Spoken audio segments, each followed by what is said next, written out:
Continuamos ahora con lo que es el tema 4. Vamos a ver lo que es el cáncer gástrico.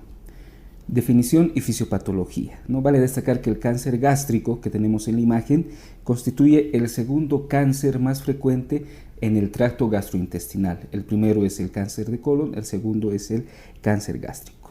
Generalmente los países como Japón tienen más prevalencia en esta patología, ¿no? Y como podemos ver en la imagen, ¿no? Pueden existir cánceres proximales y también cánceres distales. Generalmente los cánceres distales, es decir, en relación con el antro pilórico, son los más susceptibles a resección quirúrgica.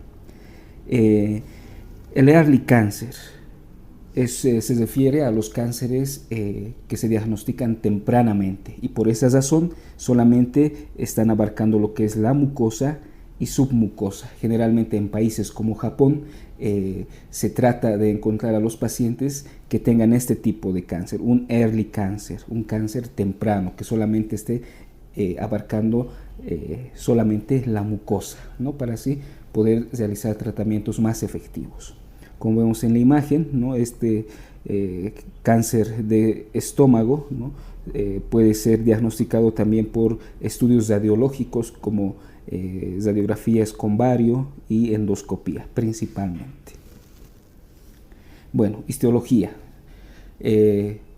Como primera impresión, ¿no? Al tener una pieza operatoria o un paciente con síntomas o que sospechemos tenga un cáncer gástrico, tiene que estar en nuestra cabeza que el adenocarcinoma es el tipo histológico más frecuente, en un 90% aproximadamente, ¿no? Tenemos aquí, por ejemplo, una pieza operatoria, un estómago, y tenemos una masa tumoral a la cual ha sido seccionada, y vemos aquí, ¿no? Estas formaciones tubulares que son las glándulas de la mucosa estomacal a mayor aumento. Todo lo que se refiere a glándulas es lo que tiene el prefijo adeno, carcinoma, o sea, que de estas células que forman las glándulas van sufriendo mucha mitosis, malignizando y forman el adenocarcinoma gástrico. Y vemos aquí en esta última placa histológica cómo este adenocarcinoma ya va infiltrando la capa muscular del estómago, ¿no? Bueno, pero también hay otros tipos histológicos, como pueden ser los linfomas tipo MALT o los HIST, ¿no? Los tumores HIST.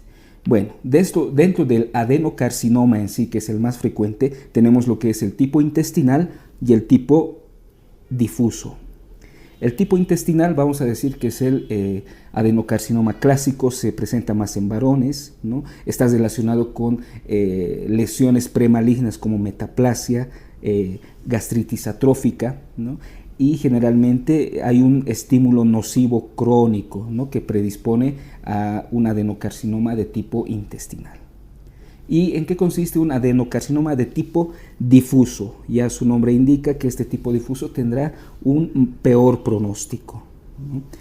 Se da más que todo en mujeres jóvenes, grupo sanguíneo tipo A, y algo característico de las células que conforman este cáncer es que tienen poca cohesión, están poco adheridas entre sí. Por lo tanto, es más fácil que se desprendan y causen metástasis, es decir, que se difusen más a otros lugares, ¿no? Entonces, es por eso que el adenocarcinoma tipo difuso es el de peor pronóstico. Bueno, otros tipos histológicos, el carcinoma neuroendocrino, en íntima relación con un tipo de gastritis denominada gastritis atrófica, que es más autoinmune, ¿no? Y este carcinoma neuroendocrino se caracteriza por tener múltiples pólipos, no solo uno o dos, sino múltiples pólipos. Y uno importante es el linfoma tipo MALT, el linfoma en el tejido asociado a linfático, ¿no? Tejido linfoide asociado a mucosas, eso significa MALT. Y lo más importante de este linfoma MALT es su íntima relación con el Helicobacter pylori, ¿no? Recordemos que el Helicobacter pylori es un bacilo microaerófilo gran negativo que tiene esos flagelos polares. Está muy relacionado, ¿no? En el origen de este linfoma MALT. Es por eso que uno de sus tratamientos consiste en la erradicación del Helicobacter pylori, ¿no?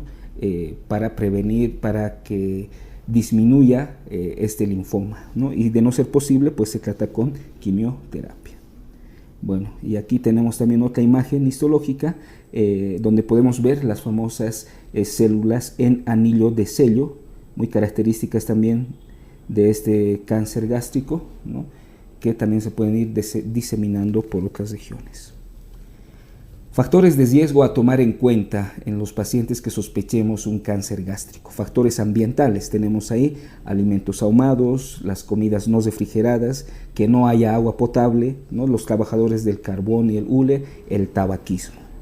Creo yo recordar los alimentos ahumados, el tabaquismo, ¿no? Trabajadores del carbón es importante recordarlo, ¿no? Las pasilladas, pescados ahumados, etcétera, ¿no? Son un factor ambiental importante. Factores nutricionales, las comidas saladas, las comidas que tengan muchos nitritos como los fiambres y los embutidos, como podemos ver en la imagen, que contengan poca vitamina A, poca vitamina C, ¿no? Especialmente fiambres, embutidos en exceso son un factor de riesgo para esta patología.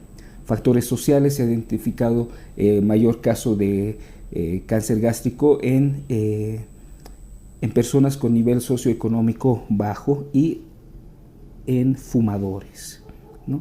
Algunos factores de riesgo médicos, el más importante, el Helicobacter pylori, ¿no? Recordemos que esta bacteria coloniza más que todo lo que es el antro pilórico, el duodeno, ¿no? A nivel estomacal, antro pilórico, y también una parte de cuerpo, no llega tanto a lo que es el fondo del estómago. Los pacientes que tengan antecedentes de una cirugía gástrica previa, las poliposis hereditarias, como el síndrome de Lynch, el síndrome de Peutz-Jeghers, pueden presentar a la vez cánceres gástricos, la gastritis atrófica, que es autoinmune, ¿no? Y bueno, hay que recordar que una úlcera gástrica, ¿no? Las úlceras gástricas no malignizan, ¿no? Una úlcera gástrica no es un factor de riesgo para poder generar un cáncer gástrico, pero una úlcera gástrica sí puede enmascarar un cáncer estomacal ulcerado. Es por eso que a toda úlcera se le toma también una biopsia para descartar que no esté enmascarando un cáncer gástrico ulcerado. Bueno, entre los factores genéticos de riesgo, pues aquellos cánceres gástricos familiares, es decir, que varias personas en una misma familia tengan un cáncer gástrico, los hijos también lo presenten, generaciones pasadas también lo presenten. Un familiar de primer grado en este tipo de cánceres aumenta unas 3 veces el riesgo de que las siguientes generaciones sufran un cáncer de este tipo, ¿no? Es por eso que se les realiza una gastrectomía profiláctica, porque es muy probable que lo vayan a desarrollar.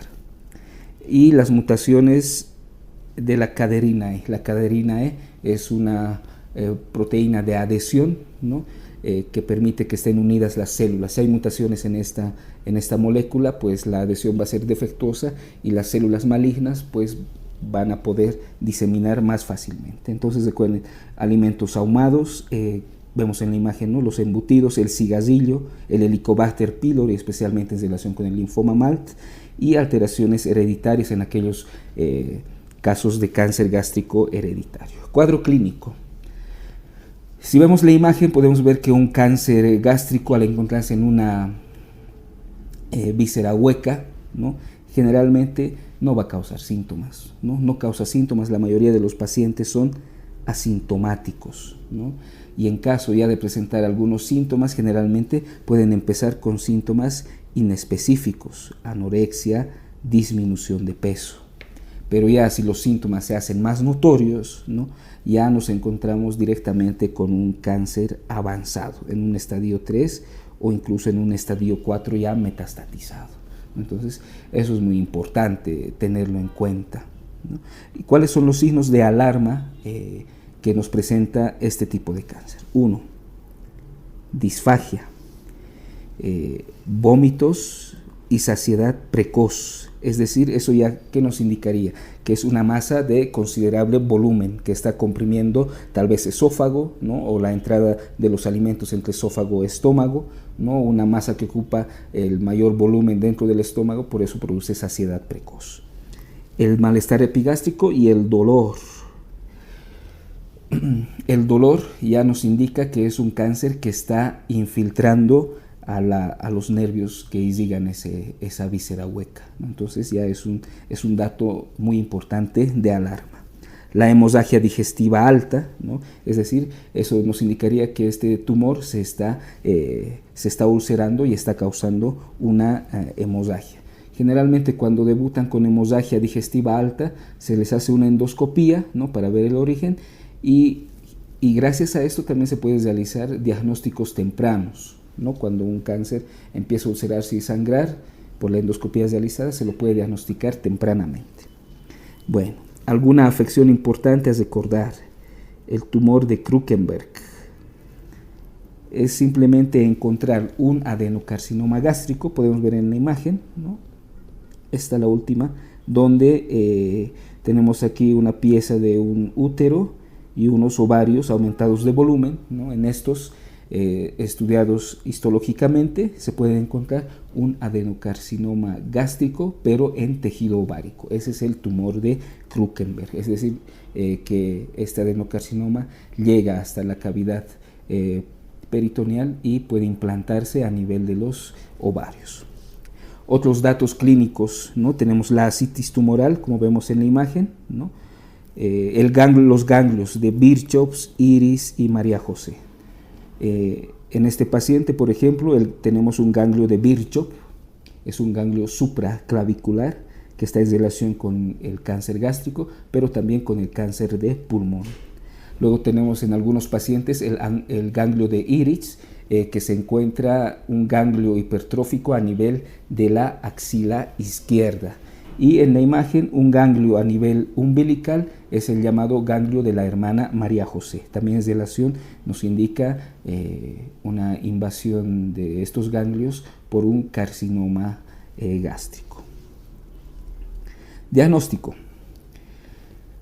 ¿Cuál es el principal estudio diagnóstico? Es la endoscopía. La endoscopía digestiva alta con toma de biopsia. Este método es el que nos va a dar el diagnóstico en sí. Podemos ayudarnos también con hemograma, función renal, función hepática, proteínas totales, albúmina, iones, y también pedir los marcadores, el antígeno carcinoembrionario y el CA19-9, que generalmente pueden estar ligeramente elevados. Pero recordemos, como vemos en la imagen, la endoscopía es la principal prueba diagnóstica. Bueno, vale destacar que estos marcadores, el CA y el CA19-9, más que todo sirven para seguimiento, no para establecer un diagnóstico definitivo, sino para seguimiento. La tomografía tóraco-abdominal, como vemos en la imagen, pues nos va a mostrar la región del tumor, nos va a mostrar cómo están los órganos adyacentes a este y los ganglios, ¿no? Perigástricos, ¿no? Si es que están infiltrados o no. Es decir, el TAC nos sirve para la extensión regional y locorregional de este cáncer. Nos ayuda a encontrar el TNM de esta patología.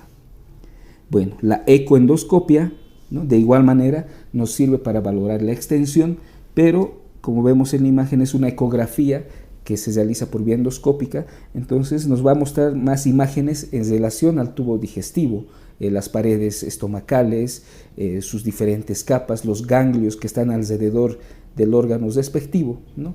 Simplemente, pero no nos va a mostrar metástasis en pulmón, metástasis en otros órganos o en órganos distantes. Por lo tanto, solamente nos ayuda en la extensión locorregional, la ecoendoscopia. Nos ayuda con el T y el N, que lo vamos a ver posteriormente. Hay otro estudio, la tomografía por emisión de positrones, que mide generalmente lo que es el metabolismo acelerado de las células malignas y nos sirve más que todo para detectar metástasis a distancia. También se puede utilizar la laparoscopia diagnóstica o también puede ser una laparoscopia estadificadora, ¿no? Cuando la extensión del cáncer es muy dudosa y especialmente cuando los resultados de esta laparoscopia pueden modificar el tratamiento, ¿no? Entonces son los métodos diagnósticos que más se utilizan, pero es indispensable hacer una endoscopía digestiva alta con toma de biopsias. Bueno, hablábamos de la estratificación del famoso TNM. Miren, este es el T, valora lo que es la extensión del tumor, ¿no? Tenemos un TIS que significa in situ, T1B que abarca hasta la mucosa, T2 hasta la muscularis mucosae, T3 la subserosa, T4A perforación ya de la serosa, T4B invasión de las estructuras adyacentes. Nos da, es decir, la clasificación del T nos da las características, la infiltración del tumor propiamente dicho. N, los nódulos linfáticos. Los ganglios en sí, cuántos ganglios que están alrededor de este órgano afectado están siendo también infiltrados por el tumor. N1 serán 1, 2 ganglios máximo, N2 hasta 6 ganglios, N3A hasta 15 ganglios y el N3B más de 16 ganglios afectados, ¿no? Es por eso que después de una cirugía también al estudiar el órgano afectado se estudian la mayor cantidad de ganglios que estén aumentados de tamaño o que sean sospechosos de que estén infiltrados por este carcinoma, ¿no? Entonces por lo menos hay que tomar más de 16 ganglios para poder hacer una buena estratificación TNM. Y bueno, y M viene de metástasis. M0 no hay metástasis, M1 hay metástasis ya a distancia. Bueno, entonces combinando el T, el N y el M, pues vamos a poder encontrar, vemos en la imagen inferior, un estadio 0, en azul un estadio 1, en rojo un estadio 2, un estadio 3 en morado y un estadio 4 ya en verde, ¿no? Entonces vemos el estadio 1, se refiere a un carcinoma in situ, pero no hay nódulos afectados ni hay metástasis. Los estadios 1, ¿no? De igual manera, la T puede ir desde T1 hasta T2 generalmente y tampoco hay metástasis, y si es que hay ganglios afectados serán un N1 generalmente. Y así sucesivamente se van combinando, ¿no? Pero vean cómo el estadio 4 ya puede haber cualquier T, cualquier N, pero existe metástasis, un M1, ¿no? Entonces, de acuerdo al TNM se va sacando los estadios de este tumor. Vale destacar que los estadios 1 y 2 son susceptibles a cirugía curativa, ¿ya? En los estadios 1 y 2, que generalmente es lo que se prefiere encontrar a los pacientes en estos estadios, es porque si le sometemos a una cirugía es muy probable que se cure del cáncer. Y lo contrario, los estadios 3 y 4 generalmente ya son de tratamiento médico o paliativo simplemente, ¿no? Entonces es por eso importante saber el TNM de los diferentes tumores que existen. Tratamiento. Generalmente se busca siempre que la cirugía sea curativa, pero no, esto recordemos que se hace en estadios tempranos. Bueno, vamos a hablar del tratamiento en el cáncer gástrico temprano, especialmente del early cancer, ¿no? De ese cáncer que solamente abarca mucosa, ¿no? En caso de un early cancer, diagnosticamos a un paciente, encontramos un carcinoma gástrico temprano, pues lo podemos tratar mediante resecciones endoscópicas, como vemos en la imagen, ¿no? Vemos aquí es el cáncer, solamente está en la parte de la mucosa. Se hace como un abultamiento por debajo de esta región afecta, se lo va seleccionando y por último se secciona ese cáncer, y con este tratamiento generalmente los pacientes afectos de esto ya son curativos este tratamiento. Bueno, y también ahora vemos lo que es el tratamiento, pero ya en los estadios 1 y estadio 2. ¿Cuál va a ser la cirugía de elección? Las gastrectomías. Como podemos observar, tenemos una gastrectomía total y gastrectomías parciales, ¿no? Vemos en la imagen A, tenemos aquí un tumor más que todo proximal, y en la imagen B tenemos un tumor distal. En los tumores proximales se prefieren, como vemos, la gastrectomía total, y en los tumores distales se prefiere la gastrectomía parcial. Miren cómo se está quedando una parte del fondo gástrico, ¿no?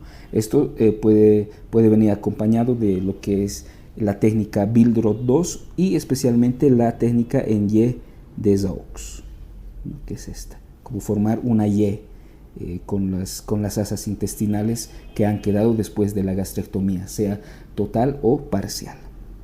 Bueno, ¿y qué es lo que se busca en la cirugía? Es realizar una resección total, una resección R0.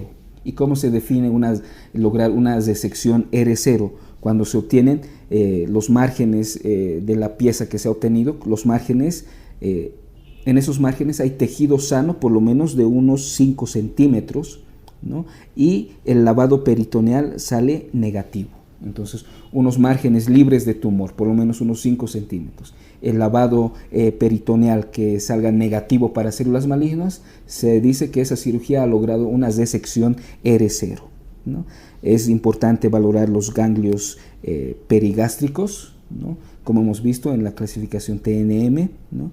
Y la tomografía nos sirve para ver si hay invasión de los órganos adyacentes, especialmente si vemos la imagen por aquí, pues hay vasos sanguíneos muy importantes como las arterias mesentéricas, la vena porta, ¿no? Entonces, por medio de la tomografía ya se puede ir viendo si estos vasos sanguíneos están siendo infiltrados o no por el tumor. Bueno, ¿y cuáles son las contraindicaciones para este tipo de cirugías?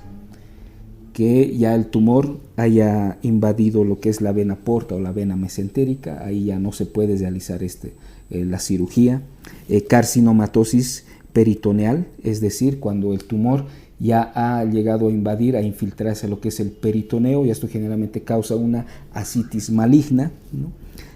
Las ascitis tumorales positivas, ¿no? Líquido ascítico, ¿no? Realizando una paracentesis, la vemos a microscopio y vemos gran cantidad de células malignas. Los estadios 4 tampoco son susceptibles de las gastrectomías, ¿no? Vendrían a ser las contraindicaciones de este tipo de cirugías. Bueno, ¿y qué es lo que hacemos en los estadios más avanzados? Estadios 3 y estadios 4, ¿no? Generalmente el tratamiento en estos estadios se basa en la quimioterapia. Bueno, ¿y cómo usamos esta quimioterapia? Por ejemplo, en los estadios 2 y 3 que aún sean resecables, pues le vamos a dar una quimioterapia preoperatoria. Es lo que se llama la quimioterapia neoadyuvante. Entonces, quimioterapia neoadyuvante consiste en esto. Vemos la imagen, tenemos aquí una masa tumoral. Entonces procedemos a darle quimioterapia neoadyuvante. Entonces, después de haber recibido el tratamiento quimioterápico, se hacen los estudios correspondientes y vemos que el tamaño del tumor ha disminuido considerablemente, por lo tanto, recién se hace la cirugía. Entonces, generalmente se obtienen mejores resultados con esta quimioterapia neoadyuvante. También se puede hacer quimioterapia más radioterapia, la llamada quimiorradioterapia, pero a veces afecta la mortalidad en los pacientes. Recuerden que son pacientes que ya están debilitados, ¿no?, por el mismo cáncer, entonces puede llegar a aumentar su morbilidad. Bueno, y realizando estos tratamientos, ¿cuál es la sobrevida a los 5 años de los pacientes? Esto depende del estadio en el que se encuentre. Por ejemplo, los estadios tipo 1, el 91% de estos pacientes tratados mediante quimioterapia neoadyuvante, el 91% de estos pacientes va a sobrevivir un poco más de 5 años. Los del estadio 2, solamente ya el 72% va a llegar a los 5 años. Del estadio 3, ya solamente el 44%, y en un estadio 4, un 9% llega a los 5 años. Bueno, y también tenemos otra terapia, la llamada quimioterapia adyuvante. Esta terapia adyuvante vendría a ser la quimioterapia post-cirugía, ¿no? La quimioterapia post-operatoria. Tenemos aquí el tumor, no realizamos ningún tipo de tratamiento, nos vamos directamente a la cirugía y después de la cirugía, ¿no? Por si ha quedado algún resto microscópico de cáncer, ¿no? Nos ayudamos con esta quimioterapia adyuvante o postoperatoria, ¿no? Entonces, ¿para qué sirve esto? Para erradicar enfermedad residual, para erradicar micrometástasis, ¿no? Ayuda a disminuir las recidivas del cáncer y también aumenta ligeramente la sobrevida de los pacientes. Bueno, también se puede utilizar la radioterapia en qué tipo de tumores en los que se les ha operado. Se ha mandado la pieza operatoria a anatomía patológica, pero los bordes, ¿no? de la pieza operatoria aún tienen rastros de carcinoma. Entonces ahí se puede ayudar con lo que es la radioterapia. Entonces, que quede claro esta diferencia en lo que es la quimioterapia neoadyuvante o preoperatoria y la quimioterapia adyuvante o postoperatoria. Luego, tratamientos paliativos. Paliativos, es decir, para disminuir los síntomas del paciente. De igual manera, están basados en lo que es la quimioterapia, pues aumenta, aunque sean ya estadios ya finales del cáncer, con una quimioterapia adecuada se aumenta la sobrevida de los pacientes y se disminuye mucho los síntomas. Tenemos ahí, por ejemplo, también, aparte lo que es la radioterapia paliativa, para síntomas como el dolor, la obstrucción, el sangrado tumoral, ¿no? Mediante la endoscopía también se pueden realizar algunos procedimientos, como vemos en esta imagen, ¿no? Se pueden colocar sondas, endoprótesis, hemostasias, tunelizaciones transmurales, ¿no? Estas tunelizaciones transmurales es cuando ya el paciente puede tener una obstrucción, ¿no? Entonces no recibe alimentos, entonces se le puede colocar una tunelización transmural directamente para que reciba comida en el estómago. Mediante la radiología intervencionista, ¿no? Como vemos, se pueden colocar sondas endoscópicas, ¿no? Por ejemplo, en este estómago, ¿no? Seguramente este paciente ha tenido ahí una obstrucción tumoral, ¿no? Entonces ya está en un estadio muy avanzado, ya no es posible realizarle la cirugía, entonces se le coloca estas sondas endoprotésicas, ¿no? Y van dilatando y mejorando la obstrucción que tenía este. Entonces vale destacar ya que en estos estadios avanzados la cirugía vendría ya a corresponder una de segunda elección. Se prefieren todos estos, quimioterapia, estas endoprótesis, ¿no? Para paliar los síntomas respectivos. Bueno, ¿y qué complicaciones? ¿No? Sé que es un cuadro un poco amplio, ¿no? Pero son las complicaciones que presentan especialmente las gastrectomías, ¿no? Tenemos en anaranjado las complicaciones precoces y en verde las complicaciones tardías. Dentro de las complicaciones precoces vemos lo que es la hemorragia intragástrica y algunos síndromes obstructivos, obstrucción de la boca anastomótica, obstrucción aguda del asa aferente, ¿no? También rápidamente se pueden crear fístulas del muñón duodenal y fístulas de la anastomosis, ¿no? Yo creo que conocer de manera general en qué consisten sirve para el examen, pero especialmente podemos ver lo que son las complicaciones tardías, ¿no? Especialmente los síndromes de asa aferente y síndromes de asa eferente. Recuerdan, anteriormente habíamos hablado de las gastrectomías totales y parciales que pueden estar acompañadas de técnicas Billroth-II y técnicas en Yedes-Oaks, ¿no? Generalmente se prefieren las Yedes-Oaks porque no tiene tantas complicaciones, pero lo que sí tienen complicaciones son las técnicas Billroth-II, es por eso que ya no se utilizan. Y estas complicaciones de asa aferente y asa eferente se presentaban más que todo en esta técnica Billroth-II, ¿no? Por ejemplo, el asa aferente cursa el paciente con vómitos biliosos, ¿no? Vómitos biliosos, imaginemos este es el estómago que ha quedado, asa aferente y asa eferente, ¿no? Entonces, la obstrucción en asa aferente solamente va a dar vómitos biliosos el paciente. En la obstrucción del asa eferente, el paciente va a tener vómitos biliosos, pero también va a tener vómitos alimenticios. Entonces, ¿cuál va a ser el tratamiento de estos pacientes? Convertir esa técnica Billroth 2 en una técnica Ye de Zoux. Bueno, luego tenemos también otro síndrome, el síndrome de antro detenido, ¿no? Se le ha hecho la gastrectomía, ¿no? Pero se le ha dejado una pequeña cantidad de antro al paciente, ¿no? Se lo ha unido con la asa intestinal respectiva, pero esa pequeña cantidad de tejido antral, ¿no? Aún estimula la formación de ácido clorhídrico y estos pacientes presentan úlceras gástricas recidivantes difíciles de tratar.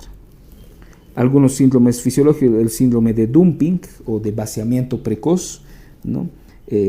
Donde se producen síntomas vasomotores y síntomas abdominales. Puede haber un dumping precoz y un dumping tardío. El dumping precoz está más relacionado con hipovolemia y el dumping tardío por el consumo excesivo de carbohidratos en pacientes que han tenido estas cirugías gástricas.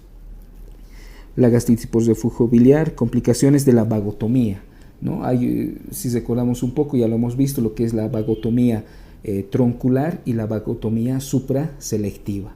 La supraselectiva iba seccionando varios filetes del vago, ¿no? Y la vagotomía troncular directamente todo el tronco del vago, pero siempre acompañado de piloroplastia, ¿no? Entonces, las diarreas post-vagotomía generalmente se van a dar en las vagotomías tronculares, ¿no? Porque estamos causando ahí un desbalance entre secreción gástrica y motilidad gástrica.